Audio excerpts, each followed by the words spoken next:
ধন্যবাদ জানাচ্ছি। আজকে আমরা কথা বলবো বাংলাদেশের শিক্ষা সংস্কার বিষয়ে।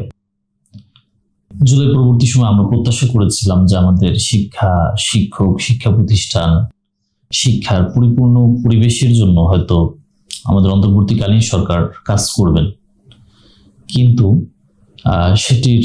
সুফল এখন আমরা দেখতে পাচ্ছি না। আমরা আমাদের যে শিক্ষা কাঠামো, আমাদের যে নলেজ, টোটালটাই আমাদের উপনিবেশিক কাঠামোর উপর দাঁড়ানো আছে। সেই রয়্যাল এশিয়াটিক সোসাইটির আদলে আমাদের এশিয়াটিক সোসাইটির স্যার উইলিয়াম জোন্স যেটি প্রতিষ্ঠা করেছেন, শুরুর দিকে 30 জনের যে এলিটকে নিয়ে তারা এটি করেছেন, সেখানে 50 বছর কিন্তু এদেশের কেউ তাদের সেই প্রতিষ্ঠানে ছিলেন না। তো তারা কিন্তু এই সময়টাতে আমাদের দেশের রিলিজিয়ন, কালচার থেকে শুরু করে তারা যত ধরনের এই অঞ্চলে ভাষা আছে সেই ভাষাগুলো নিয়ে তারা গবেষণা করেছেন, সেগুলো নিয়ে তারা নিয়মিত জার্নাল প্রকাশ করেছেন, এবং এর উপর বেসিস করেই কিন্তু আমাদের আজকের এই নলেজ কাঠামোটি দাঁড়ানো। এর পাশাপাশি আমরা যদি দেখি যে আমাদের এখন বর্তমানে বাংলাদেশের শিক্ষার যে অবস্থা, এবং এখানে সবচেয়ে বেশি যেটি ঘাটতি হচ্ছে সেটি হচ্ছে আমাদের ভাষা শিক্ষায় আমাদের শিক্ষার্থীরা খুব বেশি দুর্বল। এর একটা বড় কারণ হচ্ছে আমাদের কিন্তু প্রাইমারি স্কুল থেকে একেবারে টারশিয়ারি লেভেল পর্যন্ত একটি ভাষা শেখার জন্য যে 4টি উপাদান লাগে, 4টি ক্রাইটেরিয়া ফুলফিল করতে হয়, সেখানে আমরা দেখি যে লিসেনিংটা আমাদের স্কুল কলেজগুলোতে উপেক্ষিত, এবং আমাদের স্পিকিংটাও খুব বেশি চর্চা আমাদের শিক্ষা প্রতিষ্ঠানগুলোতে থাকে না। শুধুমাত্র রাইটিং এবং রিডিং এগুলোর উপর দিয়ে আমাদের শিক্ষা প্রতিষ্ঠানগুলো চলে। নাম্বার 2 হচ্ছে আমাদের প্রাইমারি, সেকেন্ডারি, টারশিয়ারি লেভেলের শিক্ষকদের যে বেতন কাঠামো, এতে সেরা শিক্ষার্থীরা কিন্তু পরবর্তীতে শিক্ষক হতে চান না, অথবা অনেকের এমন হয় যে তার হয়তো শিশুকে পড়াতে ভালো লাগে,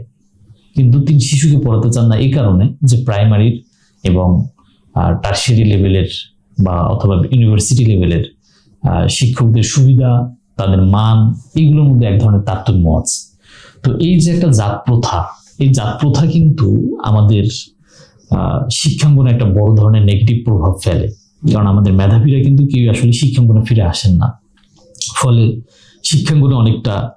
তারাই ফিরে আসেন যাদের আর কোথাও যাওয়ার জায়গা নেই। তো এই ধরনের মানুষদের দ্বারা কিন্তু আমাদের শিক্ষা প্রতিষ্ঠানগুলোর ভালো করার সম্ভাবনা খুবই কম থাকে। সুতরাং আমাদের শিক্ষা ব্যবস্থায় যদি আমরা ল্যাঙ্গুয়েজ, অর্থাৎ বাংলা থাকতে পারে, ইংরেজি থাকতে পারে, আরবি থাকতে পারে, আরবিকে অনেক সময় আমরা খুব খারাপভাবে ধর্মীয় লেবাস থেকে দেখার ট্রাই করি, অথচ যদি আমরা আমাদের দৃষ্টিভঙ্গিকে পরিবর্তন করতে পারতাম, একটা শিক্ষার্থী যদি সে বাংলাতে খুব ভালো হয়, ইংরেজিতে যদি সে খুব ভালো হয়, আরবিতে যদি খুব ভালো হয়, তাহলে সে টোটাল ইউরোপ, টোটাল হচ্ছে আরব কান্ট্রিগুলোতে তার অ্যাক্সেস করা, তাদেরকে বুঝতে পারা তার জন্য সহজ হয়ে যায়। তো আমাদের কোডিং থেকে শুরু করে এই ধরনের বিষয়গুলো যদি আমরা আমাদের শিক্ষার্থীদেরকে শিখাতে পারতাম, তাহলে কিন্তু আমাদের এই বেকারত্বের এই দুরবস্থা থাকে না। তো আমার মনে হয় যে আমাদের জুলাইকে যদি টেকসই করতে হয়, আমাদের জুলাইকে যদি সাস্টেইন করতে হয়, তাহলে আমাদেরকে একটি করণীয়, সেটি হচ্ছে আমাদের শিক্ষা প্রতিষ্ঠানগুলোর রিফরমেশন, আমাদের পাঠ্যসূচির রিফরমেশন, এবং যারা যোগ্য শিক্ষক তারা যেন শিক্ষাঙ্গনে আসতে পারে তাদেরকে সেই আশার পরিবেশ করে দেওয়া, এবং যারা শিক্ষক নন কিন্তু বিশ্ববিদ্যালয়গুলো অথবা কলেজগুলো অথবা স্কুলগুলোতে শিক্ষক পরিচয় অবস্থান করছেন, তাদের জন্য যেন পড়াশোনাটাকে কঠিন করে তোলা যায়, তাদের ইভালুয়েশনের প্রয়োজনে ব্যবস্থা করা হোক। কিন্তু আমরা চাই শিক্ষাঙ্গনে শিক্ষকরা থাকুক যারা আসলেই শিক্ষার্থীদেরকে শিক্ষা দিতে চান, এবং শিক্ষাঙ্গনে শিক্ষার পূর্ণ পরিবেশ থাকুক। তাহলে আমাদের এই জুলাই টেকসই হবে, আমাদের বেকারত্ব দূর হবে, আমরা একটা ওয়েল এস্টেড কান্ট্রি দিকে যেতে পারবো। আমার পলিটিক্যাল রিফরমেশন বলি, আমার কালচারাল রিফরমেশন বলি, সবকিছুর সঙ্গে কানেক্টেড হচ্ছে আমার এডুকেশন। আমি যদি একটি কলোনিয়াল মাইন্ড সেট আপের মধ্য দিয়ে বড় হই, আমার অজান্তেই কিন্তু আমি আমার একটা হেজিমোনাইজড মেন্টালিটি নিয়ে আমি ওয়েস্টার্নকে অলওয়েজ আমি সেরার জায়গা থেকে দেখব, আমার ইন্ডিজিনাস নলেজকে আমি উপেক্ষা করব, আমার যে একটা স্বদেশীয়, আমার যে একটা বংশ পরম্পরায় প্রাচীন নলেজ সিস্টেম আছে, আমার যে খাদ্য, বস্ত্র, বাসস্থান, শিক্ষা, চিকিৎসার সবগুলোর মধ্যে একটা নিজস্বতা আছে, সেই বিষয়গুলো কিন্তু আমরা জানবো না। আমাদের যে একটা গ্লোরিয়াস পাস্ট আছে, আমাদের যে এখান থেকে আমাদের এক সময়ের বিহারগুলো, এক সময়ের মসজিদগুলো, একসময় মন্দিরগুলো তারা যে শিক্ষা প্রতিষ্ঠান হিসেবে কাজ করেছে, সেখান থেকে যে আমাদের বড় বড় চিকিৎসক বের হয়েছে, আমাদের যে